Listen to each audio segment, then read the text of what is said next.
Hello viewers, मैं हूं फ़खर यूसुफज़ई और आप देख रहे हैं डिबेट विद फ़खर। आज की डिबेट में बात करेंगे तहरीक-ए-तालिबान पाकिस्तान के साथ गवर्नमेंट ऑफ पाकिस्तान के होने वाले एग्रीमेंट के हवाले से। एक बहुत बड़ी इम्पोर्टेंट डेवलपमेंट हुई है।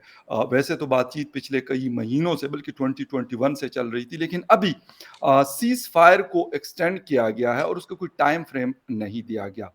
कंडीशंस क्या थी और इससे पहले भी हमारे बहुत सारे एग्रीमेंट्स हमने देखे हैं। अगर लास्ट 20 ईयर्स को हम देखें, मुख्तलिफ हुकूमतों ने मुख्तलिफ हमारे जो फौज के एक्सक्यूज मी फौज के सिपहसालार रहे हैं, उनके ज़रिए मुख्तलिफ बातचीत होती रही और मुख्तलिफ मुआहदात हुए। क्या ये मुआहदा भी उसी की तरह होगा कि मुआहदा होगा, उसके कुछ अरसे के बाद दोबारा से वही हालात शुरू हो जाएँगे जो हम देखते आ रहे हैं लास्ट 20 ईयर्स से? या इसमें जो अफ़गान हुकूमत ने किरदार अदा किया या उनके लोगों ने किरदार अदा किया हमारी तरफ से, ट्राइबल्स का एक जिरगा गया था, तकरीबन 50 लोग उसमें सरकर्दा लोग मुख्तलिफ कम्युनिटी के शामिल थे।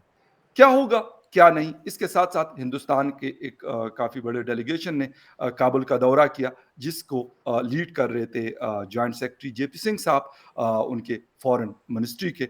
उन्होंने और इसके साथ-साथ मुल्ला याकूब साहब की स्टेटमेंट जो कहते हैं कि हम अपनी फ़ौज को ट्रेनिंग देने के लिए हिंदुस्तान भेजने के लिए तैयार हैं।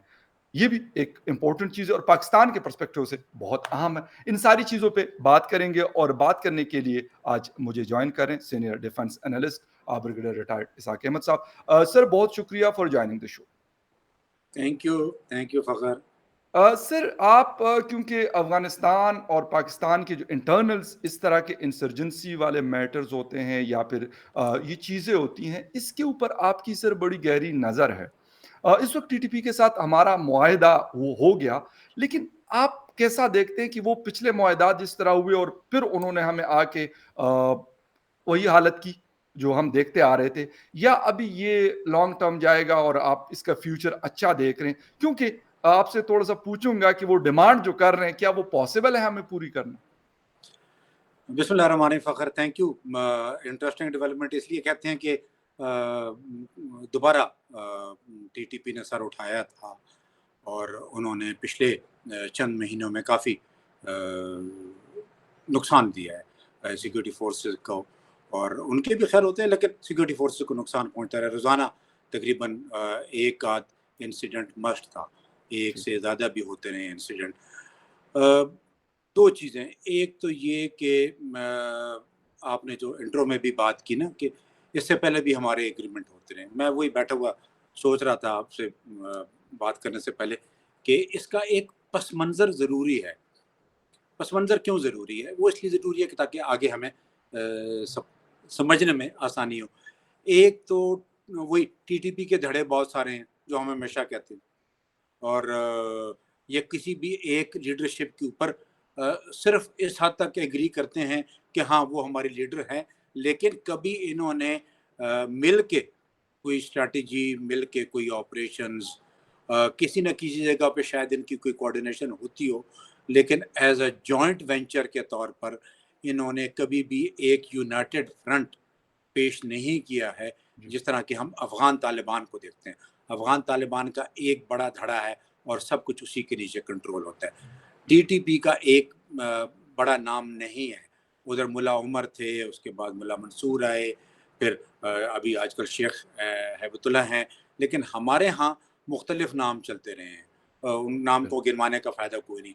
हाँ, ये है कि मुख्तलिफ, तो उसी तरीके से फिर जो हमारे मुआहदे होते रहे हैं ना, वो भी मुख्तलिफ होते रहे। मसलन नेक मोहम्मद से हमारा मुआहदा हुआ था, सूफ़ी जी, मोहम्मद से हमारा मुआहदा हुआ था, वज़ीरिस्तान में हमारे मुआहदे हुए थे, मोमन में हमारा हुआ था। बिल्कुल। ये सवात में। मुआहद जी, सवात वाला भी हुआ था, वही जी, जी, सूफ़ी मोहम्मद एंड पार्टी वाली जो थी, वो जो बाद में जी। उनका वो दामाद था, जो क्या नाम है उसका मुझे फज़लुल्लाह। अभी, हाँ, फ़ज़लुल्लाह। तो ये सारे मुआहदे हुए थे और वन ऑन वन हुए थे। इंटरेस्टिंगली अ इस मुआहदे से उनको कंपेयर करते हैं अभी। जी, जी। वो मुआहदे जो थे, एक उसमें उसकी एक एनवायरनमेंट भी देखिएगा कि उस वो जिन हालात में हुए, उन हालात में पाकिस्तान की सिक्योरिटी हालात काफ़ी ख़राब थे। वन, अफ़गानिस्तान के अंदर एक बड़ी जंग चल रही थी।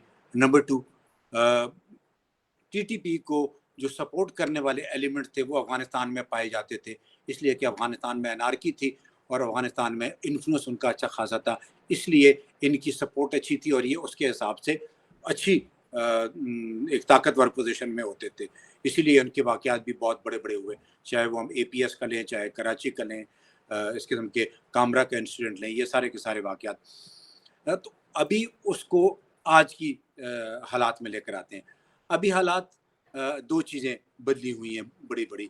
एक तो ये है कि इस बार हमारे पास एक दरमियाना शख्स आया है, एक गारंटर आया है, जी। एक ताकतवर गारंटर आया है, जो कि अफ़गान तालिबान और ख़ास तौर पर सिराज हक्कानी खलीफा, जिसको हम सारे खलीफा के नाम से जी, जानते जी। हैं, उसकी एफर्ट या अफ़गान हुकूमत, अफ़गान तालिबान की एफर्ट के बाद ये मुआहिदा तय पाया है, एक चीज़।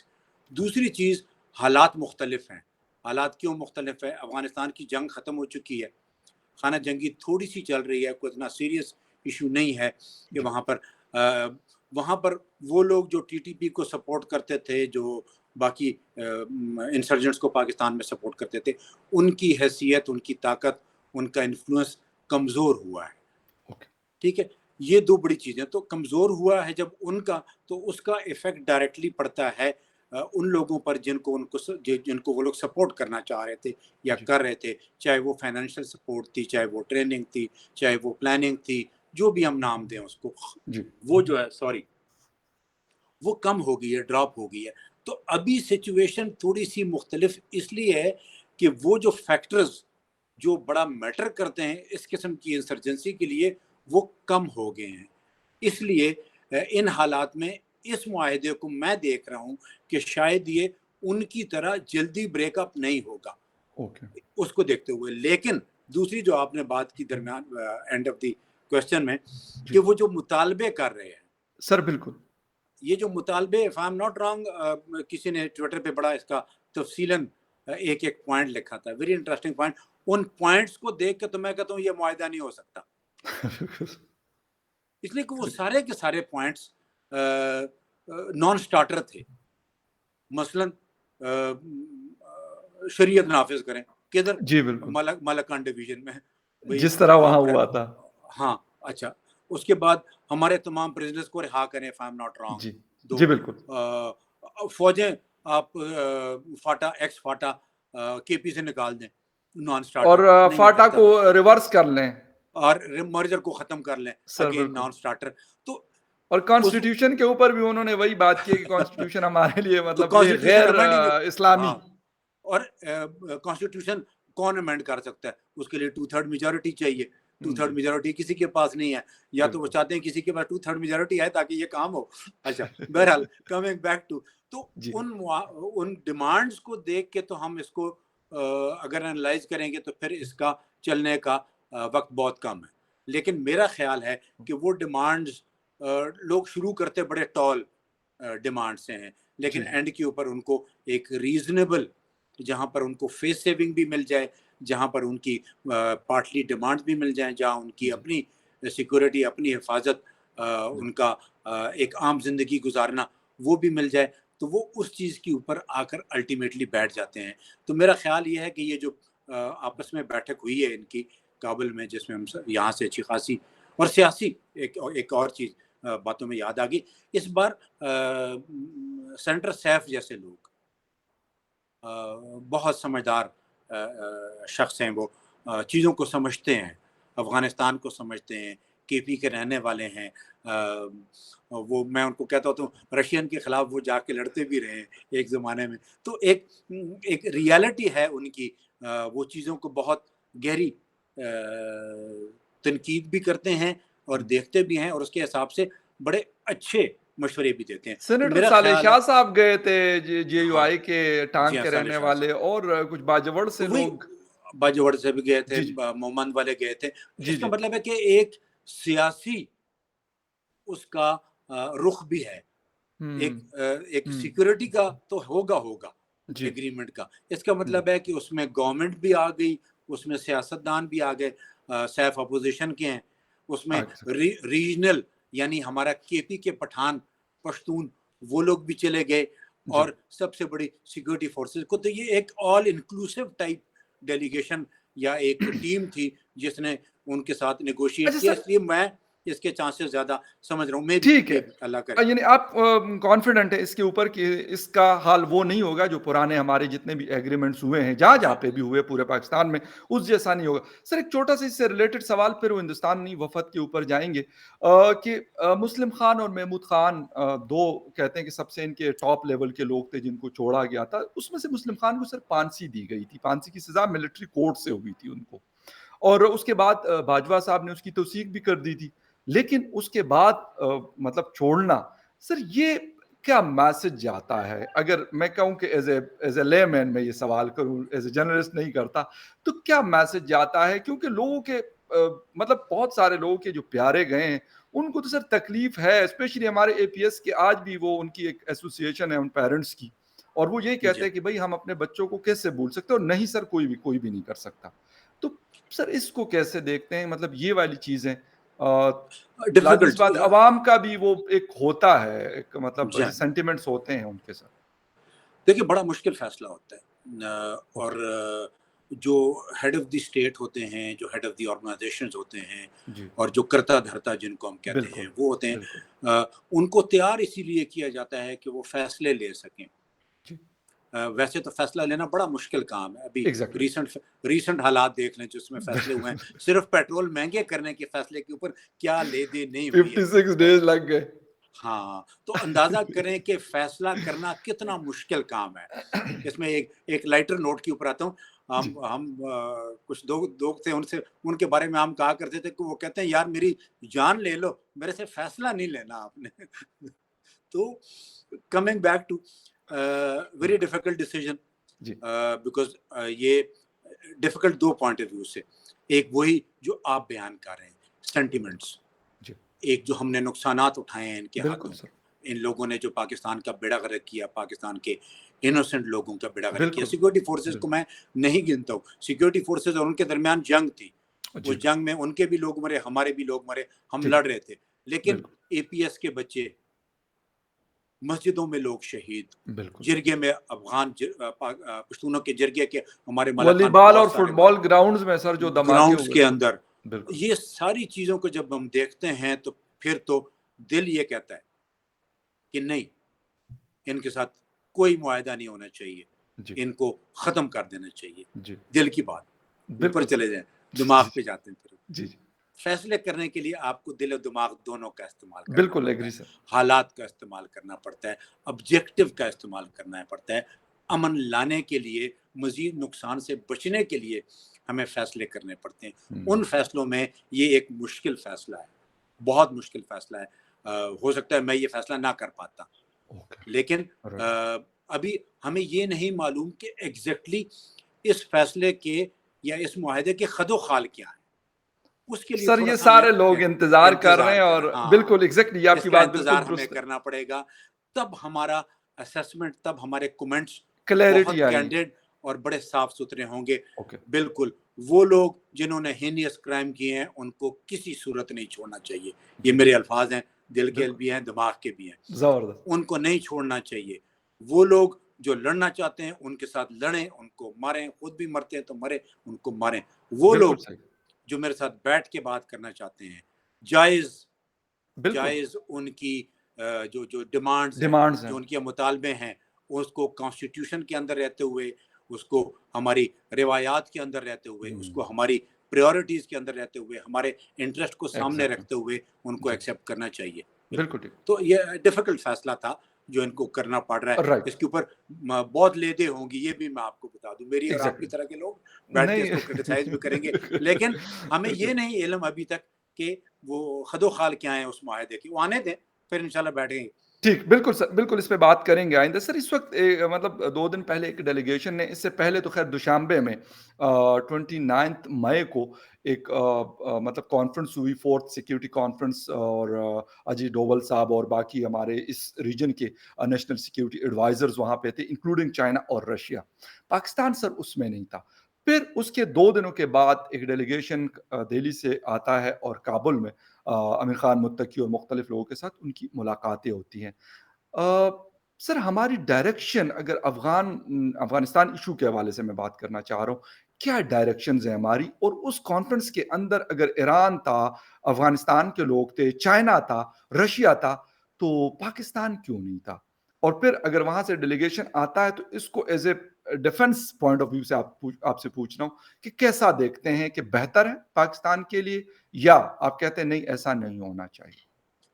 अच्छा, उस डेलीगेशन का सॉरी मैं उसको इतना क्लोज़ली फ़ॉलो नहीं कर सका। जी, जी। लेकिन अगर पाकिस्तान की प्रेज़ेंस नहीं थी, तो चेक करना पड़ेगा कि ये डेलीगेशन या ये जो कॉन्फ्रेंस हुई, ये किस कॉन्टेक्स्ट में हुई थी। जी। बिकॉज़ नॉर्थ में हुई थी, सेंट्रल एशिया वाली दुशान्बे साइड, जी, आप सर, बिल्कुल, दुशान्बे, बिल्कुल। जी, सेंट्रल एशिया, ईरान, वो वाली साइड से। जी, जी, उसको देखते हुए अगर हम कहते हैं कि इसकी कोई इकोनॉमिक बेनिफिट लेना चाह रहे थे, वहाँ से नॉर्थ से उनको ज़रूरत है बहुत सारी चीज़ों की, ख़ास तौर पर अफ़गानिस्तान के कैद साली जो आने वाले दिनों में बढ़ेगी, उसकी वजह है, उनको एनर्जी नीड्स हैं, वहाँ से चाहिए, उनको वहाँ से इलेक्ट्रिसिटी और ख़ास तौर पर फ्यूल का इशू चलेगा। जी। ऑल्दो ईरान उनको फ्यूल दे रहा है। अब उसको देखना पड़ेगा मुझे, मैं उसको फ़ॉलो नहीं कर सका, इसलिए मैं उसके ऊपर ओके। अगर कमेंट दूँगा तो जी। वो शायद हवाई कमेंट होंगे, जी, हाइपोथेटिकल। बिल्कुल मैं सही, ठीक मैं है। कोशिश करता हूँ कि इस किस्म के कमेंट्स ना नहीं दिया सर, करूँ, बिल्कुल अवॉइड ठीक है, करता हूँ। बिल्कुल सही। अब आते हैं जो जो जो इंडियन डेलीगेशन आया जी, जी। अफ़गानिस्तान के अंदर। इनके अच्छा तालिबान के राब्ते पहले भी इंडियन से होते रहे हैं। बिल्कुल, ये कोई पहली बार नहीं है कि हम कहें कि एग्ज़ैक्टली। ये आउट ऑफ द ब्लू एक अचानक मूड उठा और चल पड़े, नहीं, जी, आपस में। बिल्कुल। फिर दूसरी बात ये है कि अफ़गानिस्तान की, if I am not wrong, embassy अभी तक उधर है। एम्बेसडर नहीं होगा, लेकिन जी। मेरा ख़्याल है लोग उनके वहाँ हैं। आई डोंट नो एग्ज़ैक्टली मुझे न्यू दिल्ली में?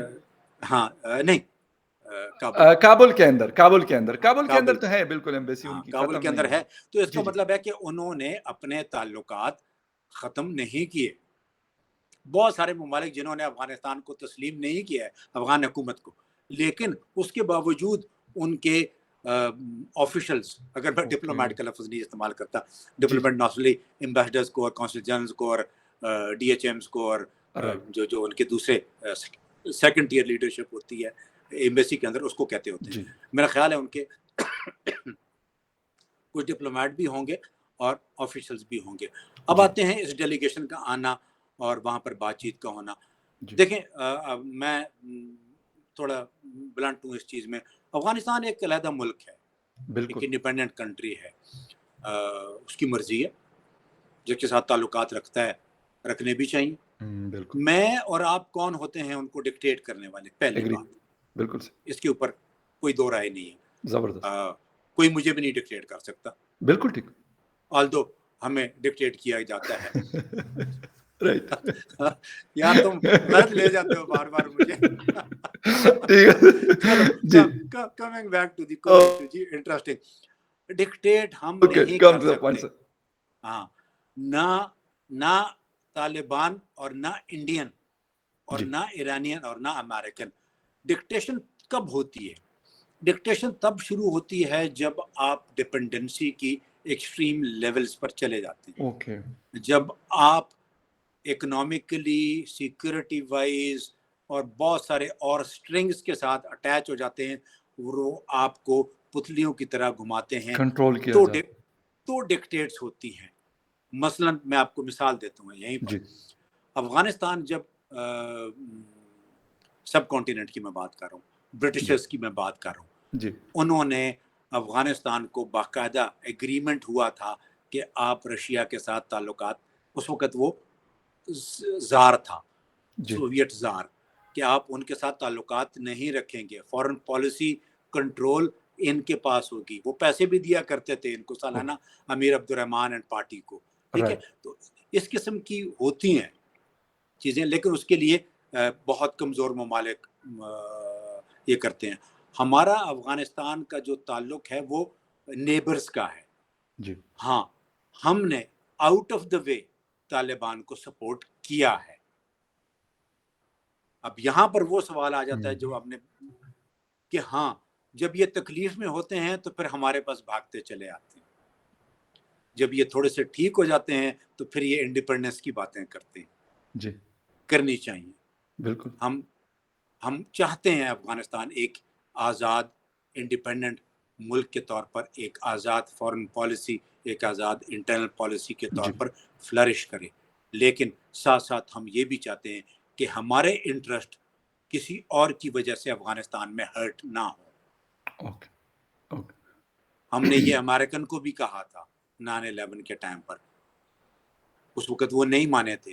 एंड रिज़ल्ट उन्होंने देख लिया 20 साल की जंग के बाद क्या हुआ। जी, अमेरिकन ने खुद कहा था, अमेरिकन स्टेट ऑफिशियल्स ने बैठ के आज भी वो वीडियोज़ पड़ी हैं, जहाँ पर वो कहते हैं कि इंडियन इंटरफेरेंस पाकिस्तान में थ्रू अफ़गानिस्तान थी। जी, ठीक है? आते हैं अभी राइट। अच्छी बात है। और दूसरी बात आपने की कि फ़ौज की ट्रेनिंग होती रहती है, मुल्ला उसमें कोई याकूब बड़ा साहब, जी, बिल्कुल, कोई मैं उसके ऊपर नहीं बुरा मानता, इसलिए बुरा नहीं मानता बिल्कुल। कि ये एक इंडिपेंडेंट मुल्क है, जी, ट्रेनिंग जी, करना चाहते हैं बिल्कुल, हमारे पास भी वो भेजेंगे, ईरान भी भेजेंगे, हम भेजते हैं, रशिया हमारे लोग जाते हैं ट्रेनिंग के लिए, बिल्कुल, अमेरिका हमारे जाते हैं, चाइना हमारे जाते हैं, साउथ अफ्रीका हमारे लोग जाते हैं। बिल्कुल, फ्रांस में हमारे जाते हैं, यूके में हमारे जाते हैं, exactly. Belgium, name a country दुनिया में जिनकी अच्छी आर्मीज़ हैं। इवन कुछ अफ्रीकन कंट्रीज़ में भी लोग जाते हैं ट्रेनिंग। जी, हम अफ्रीकन कंट्रीज़ में वैसे कॉन्टिजेंट भेजते हैं। हम लोगों को बिल्कुल, ट्रेन कर हमारी आर्मी जाकर श्रीलंका को ट्रेन करती रहेगी। बिल्कुल, हमारी आर्मी यूएन की सबसे बड़ा कॉन्टिजेंट है, सबसे बड़ा कॉन्टिजेंट एग्ज़ैक्टली। दुनिया में अगर कोई है, तो वो मेरा ख़्याल है पाकिस्तान का है, इफ आई एम नॉट जी, रॉन्ग। तो अफ़गानिस्तान अच्छी बात है। इंडिया को इकोनॉमिकली अफ़गानिस्तान को सपोर्ट करना चाहिए। क्यों करना चाहिए? इसलिए कि जब अफ़गानिस्तान के अंदर जंग लड़ी थी तो उस वक़्त तो उनको सपोर्ट कर रहे थे। अभी ज़रा इकोनॉमिकली भी इनको सपोर्ट करें। उस वक़्त जी, भी किया था। जी। बिल्कुल सलमा डैम इन्होंने बनाया, रोड्स वहाँ पे बनाई, पार्लियामेंट स्कूल बनाया, बनाए, पार्लियामेंट की कुछ बिल्डिंग हॉस्पिटल्स बनाई, बनाए हैं। ट्रेनिंग मैं सारी चीज़ें गिनवा रहा हूँ। जी, ट्रेनिंग बिल्कुल। करवाई, उनके मिनिस्ट्री ऑफ इंटीरियर में लोग थे, एनडीएस में उनके लोग थे। उनके बॉर्डर विलेजेस उन्होंने बनाए, उन्होंने आईएमएम किया, बहुत सारी चीज़ें मैं गिनवा सकता हूँ। मेरी फिंगर टिप्स में ये सारी चीज़ें, ओके। उसको बंद नहीं होना चाहिए, दोबारा करें, और करें। इंडिया भी इंडिपेंडेंट मुल्क है, अफ़गानिस्तान भी इंडिपेंडेंट मुल्क है, दोनों एग्ज़ैक्ट करें, लेकिन एक रेड लाइन होनी चाहिए और वो रेड लाइन ये है कि अफ़गानिस्तान का लैंड, अफ़गानिस्तान की ज़मीन, अफ़गानिस्तान के हालात पाकिस्तान के खिलाफ सर इस्तेमाल यही नहीं होने चाहिए, एग्ज़ैक्ट सर बस। यही चीज़ जो मैं आपको सिक्योरिटी कॉन्फ्रेंस की बात करूँ दुशांबे वाली, उसका भी मतलब जो मेन पॉइंट उसका बाहर आया और मतलब जो प्रेस रिलीज़ आई, उसमें यही कहा गया था कि अफ़गान सोइल जो है वो किसी और के खिलाफ, किसी और कंट्री के खिलाफ उसकी ज़मीन इस्तेमाल नहीं होनी चाहिए। ये मतलब बिल्कुल, हिंदुस्तान ने भी कहा, ईरान ने भी कहा, मतलब डायरेक्टली पड़ोसी तो हिंदुस्तान नहीं है, लेकिन ईरान है, हम हैं, चाइना के साथ ईरान गालिबन यूज़ थोड़ा करता रहा बहुत। है ना ज़मीन। जी, सॉरी, तो इंडिया इंडिया जी, जी, अफ़गान लैंड यूज़ करता रहा है ना, ठीक, ये चीज़ दिमाग में रखिएगा। वो राइट। कहेंगे, बहुत सारे लोग खफ़ा होंगे इसके ऊपर, लेकिन नहीं इंडियन सर, वो लैंड बात यूज़ नहीं है। हुआ है। हाँ, मैं ये बता रहा हूँ सर जो कि मतलब क्यों? एक एक एक मुल्क है, उसको हम बजाए इसके कि उसको हम मज़बूत करें, अगर वो बेहतर होता है, तो मेरे ख़्याल उसका फ़ायदा सबको पहुँचेगा, इस रीजन को। हम हर कोई अपने प्रॉक्सीज़ के लिए अगर हिंदुस्तान ने किया, ईरान ने किया, सर ताजिकिस्तान, उज़्बेकिस्तान ने किया, रशिया ने, अमेरिका ने किया, चाइना और पाकिस्तान ने किया। लेकिन सर वो 4 करोड़ लोग तो बेचारे उस वक़्त भी ज़लील हो रहे थे और वो आज भी ज़लील हो रहे हैं। मतलब हर कोई अपनी प्रॉक्सी सर खेलता है। हर कोई अपनी ये देखता है कि मेरा अगर मतलब बिल्कुल। निशाना बड़ा फिट होना चाहिए, बाकी जो मर्ज़ी हो। फ़ख्र जियोपॉलिटिक्स, फिर दोबारा मैं आ जी, जाता हूँ, जी, जी, जी। जियोपॉलिटिक्स।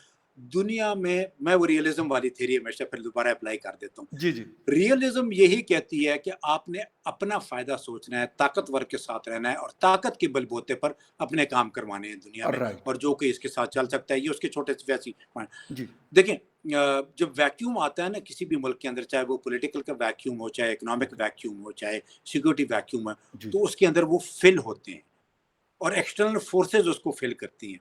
राइट। अफ़गानिस्तान के अंदर एक बार फिर वैक्यूम है, इकोनॉमिक वैक्यूम है, पॉलिटिकल वैक्यूम है, सिक्योरिटी का वैक्यूम भी है। इसीलिए आईएसआई के वहाँ पर उस वैक्यूम को फ़ायदा उठाने की कोशिश कर रही है।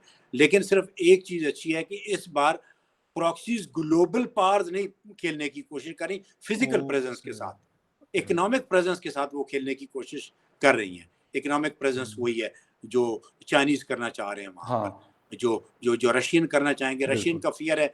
तो ये कहना कि यार मुल्क मना हो जाए, वो नहीं होंगे। ये हुँ, रियलिटी है, तो हमें उस हुँ, रियलिटी के साथ रह इसके लिए अफ़गानिस्तान को खुद अपने आप को मजबूत करना पड़ेगा। ओके, ओके, राइट, तब वो राइट। प्रॉक्सीज़ को, तब वो वैक्यूम्स को और तब वो इंटरनेशनल प्लेयर्स को और उन फोर्सेस को कंट्रोल और रोक सकेगा और तब अफ़गानिस्तान की ज़मीन इस्तेमाल नहीं होगी। वरना बिल्कुल सही। ये ज़मीन इस्तेमाल होती रहेगी और ये कोई पहली बार नहीं है, दुनिया में इस किस्म की बहुत सारे ममालिक हैं जिनकी ज़मीनें इस्तेमाल बिल्कुल। होती रही हैं मुख्तलिफ़ किस्म के प्रॉक्सी लड़ने के लिए।